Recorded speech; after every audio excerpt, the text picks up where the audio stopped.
Le patinage artistique est devenu l'une des disciplines les plus populaires des Jeux Olympiques d'hiver. À ce jour, tous le savent, c'est un sport qui demande des milliers d'heures d'entraînement pour arriver à la perfection et qui n'autorise pas la moindre erreur. Tous ces patineurs qui se sont imposés aux Jeux Olympiques ont réussi à séduire le public en déployant un grand sens artistique sur la glace, doublé de qualité technique proche de la perfection. Mais la route de la gloire est pavée d'embûches. L'histoire du patinage artistique compte autant d'échecs que de triomphes.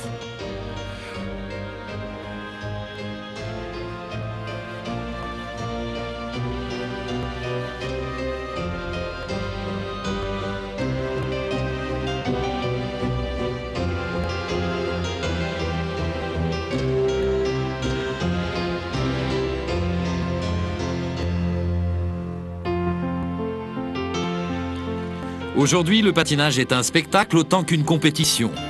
À l'origine, c'est un mode de déplacement qui se transforme en loisir quand les chaussures à lame d'acier révolutionnent ce sport à la fin des années 1800.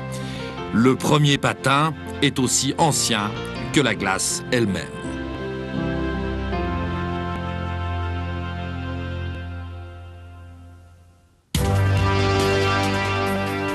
C'est au cours des épreuves d'athlétisme des Jeux Olympiques d'été de Londres en 1908 que le patin à glace a fait sa première apparition.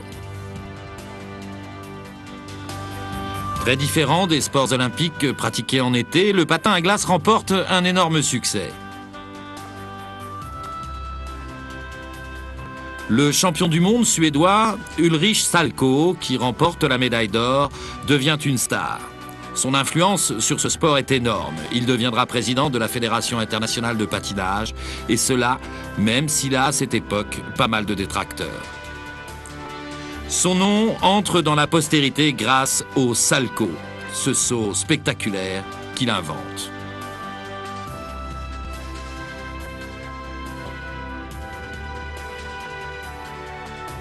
Le patinage se développe rapidement grâce à de nombreux novateurs. Le Suédois Gillis Grafström devient triple champion olympique grâce à un style gracieux qui s'apparente plutôt à la danse. En 1932, à l'âge de 38 ans, Grafström quitte la compétition. Il est battu aux Jeux Olympiques de Lake Placid par un jeune patineur autrichien de 22 ans, Karl Schaffer. Sur ces images exceptionnelles, Schaffer s'entraîne avec un jeune prodige de 11 ans, Inada. Elle va devenir la coqueluche des Jeux.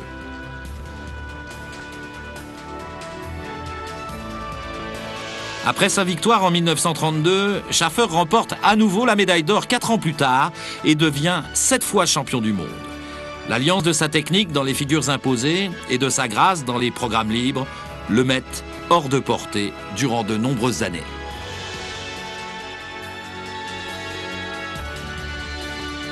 Des dizaines d'années plus tard, on s'inspirera encore de ces pionniers, mais ce n'est que le début des innovations.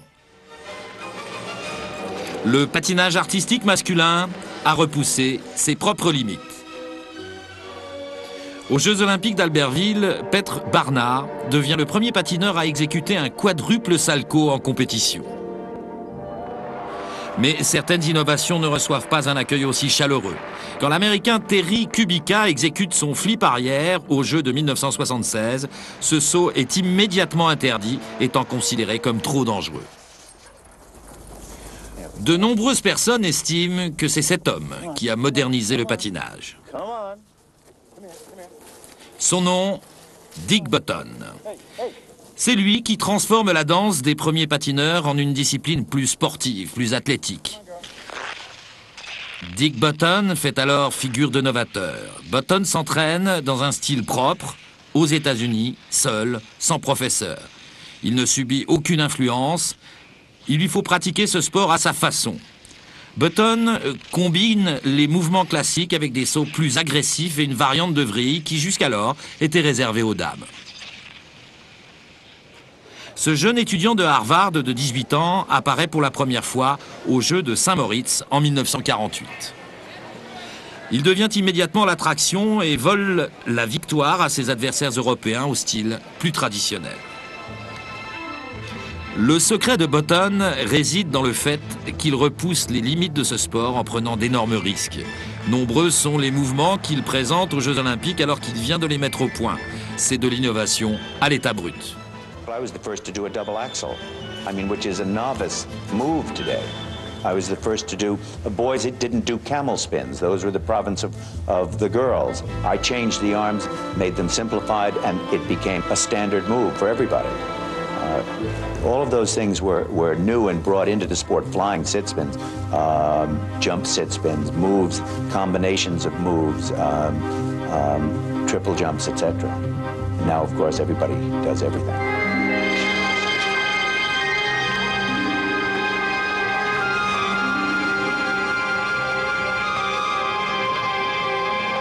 I never knew the time that I didn't want to be a figure skater. Not a speed skater, not a hockey player, a figure skater. I think from the time I was 5 on, I don't know where the influence came from. I don't know what inspired me. I don't even know where I saw it. I just remembered that I always wanted to be a figure skater. And I liked other sports, but nothing compared to figure skating. Chaque fois que Button se produit sur la glace, les juges et les spectateurs sont sûrs de découvrir une nouveauté.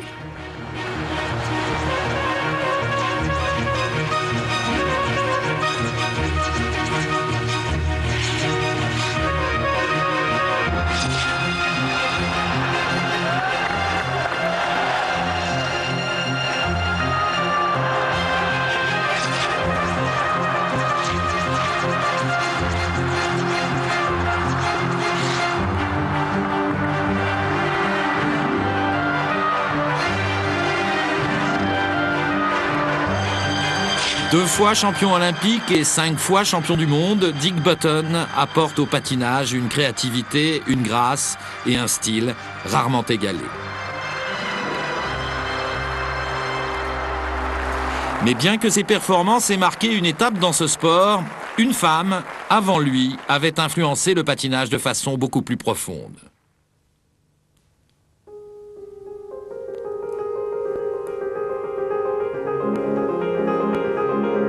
La Norvégienne Sonja Henie est une des plus grandes figures du patinage.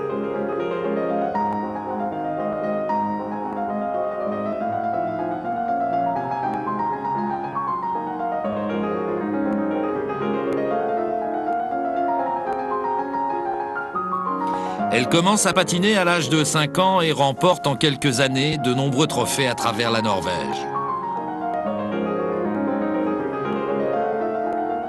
Un entraînement incessant permet à Henie d'entrer dans l'équipe olympique norvégienne en 1924 à l'âge de 11 ans. Elle termine dernière, mais c'est le début d'une carrière fulgurante. La dernière fois que Sonja Henie échoue en compétition, c'est en 1926. Au moment des Jeux Olympiques de 1936, Henie a déjà 2 titres olympiques. Elle veut être la seule femme à remporter le titre 3 fois consécutivement. La cote de popularité du patinage féminin augmente, tandis que des imitations de Sonja fleurissent partout dans le monde. Henie est sur le point de faire face à la plus grande résistance qu'elle ait jamais connue. Les figures imposées sont cruciales pour Henie, mais son avance n'est pas suffisante. Et quand elle entend la note, elle déchire la feuille des juges et s'effondre en larmes. C'est une rencontre avec Ulrich Salko qui lui permettra de reprendre le dessus. C'est l'Anglaise Cecilia Coledge qui dispute à Sonja Henie cette 3e médaille d'or. Cette jeune fille de 15 ans patine dans le même style que Sonja, mais plus fébrile que son adversaire. Elle pose une main. Malgré cela, Coledge a impressionné les juges, mais l'attention se reporte sur sa rivale norvégienne. Il faut des renforts de police pour contenir la foule, Henie ayant annoncé qu'elle se retirerait de la compétition après les championnats du monde. L'événement revêt un aspect symbolique pour tout le monde.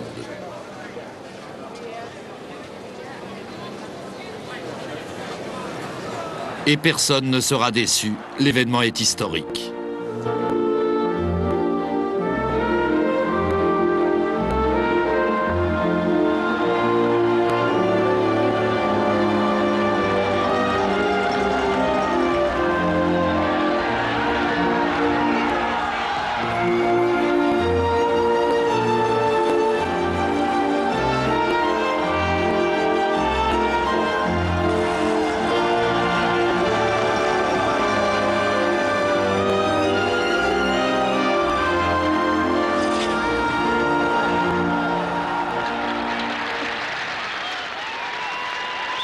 La performance d'Henny lui vaut une 3e médaille d'or. Plus tard, elle égale le record d'Ulrich Salchow en gagnant pour la 10e fois les championnats du monde. Sonja Henie devient une vedette de cinéma à Hollywood et ses performances n'ont jusqu'alors jamais été égalées.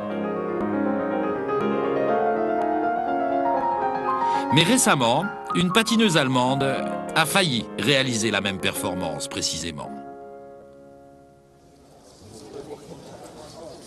Son nom, Katharina Witt. En 1984, la diva de l'Allemagne de l'Est remporte une médaille d'or pour la première fois, s'attirant ainsi des millions de fans et des dizaines de milliers de lettres d'amour. Mais si sa personnalité et sa beauté gagnent les cœurs, Katharina Witt, elle, s'entraîne comme jamais pour obtenir l'un des plus beaux palmarès de l'histoire. À cette époque, les facilités offertes aux athlètes sous le régime communiste provoquent des réactions hostiles de la part de ses compatriotes. Quoi qu'il en soit, les succès sportifs sont également politiques. C'est pourquoi l'argent versé aux athlètes, tels que Witt, est considéré comme un véritable investissement. Le monde du patinage moderne voit naître l'une de ses plus grandes étoiles. La jeune fille va bientôt devenir la grande Katharina.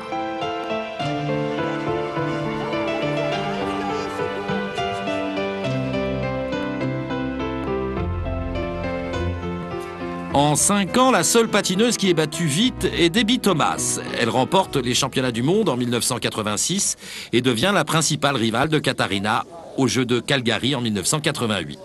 La patineuse américaine est donnée favorite. Elle sait que la médaille d'or est à sa portée. Debbie et Katharina patinent sur la même musique, mais leur style est aux antipodes l'un de l'autre. Ich empfinde es so, dass Debbie ein mehr athletischer Typ ist als ich. Aber ich denke, dass wir es vielleicht ein bisschen besser verstanden haben, bisher die Programme in Einklang zu bringen mit den Sprüngen und ein Thema zu gestalten. C'est une compétition superbe, une chance pour les Allemands de l'Est qui rêvent d'un 2e titre olympique et d'accéder ainsi à la postérité dans le monde du patinage.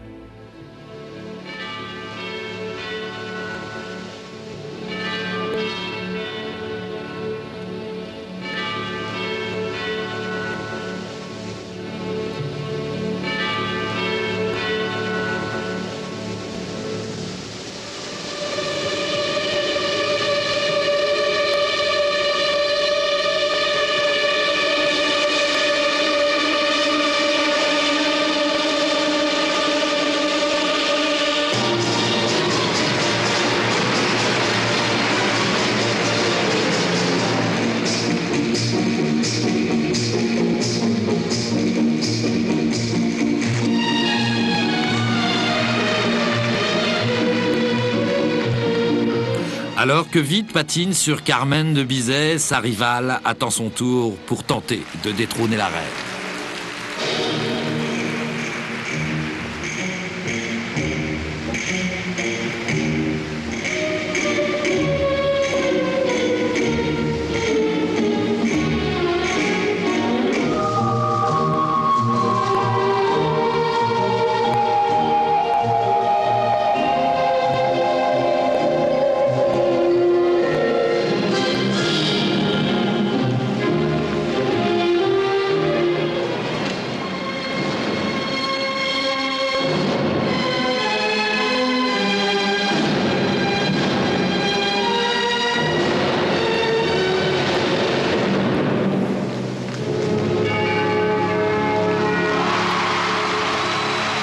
La performance de Katharina Witt est artistiquement parfaite, mais elle n'a pas pris trop de risques sur le plan technique. Cependant, Thomas doit tout de même patiner sans faire d'erreur, et dès le début, il est clair qu'elle est très nerveuse.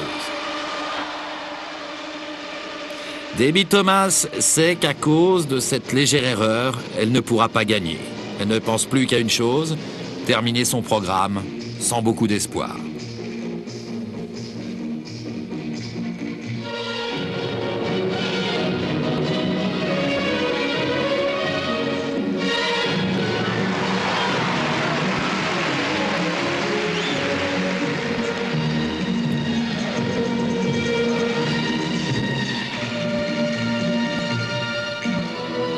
La contre-performance de Debbie Thomas est l'illustration du côté impitoyable de ce sport. En patinage, la moindre faute ne pardonne pas.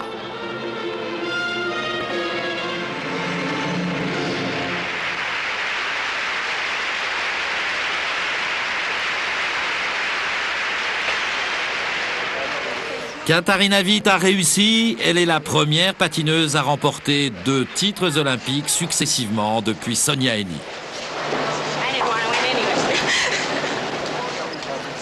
Debbie Thomas terminera 3e derrière la Canadienne Elizabeth Manley. Ce sont les derniers Jeux olympiques de Katarina Witt qui doit passer professionnelle. La foule dit adieu à sa championne, mais ce n'est pourtant qu'un au revoir car leur héroïne olympique, Katarina Witt, reviendra.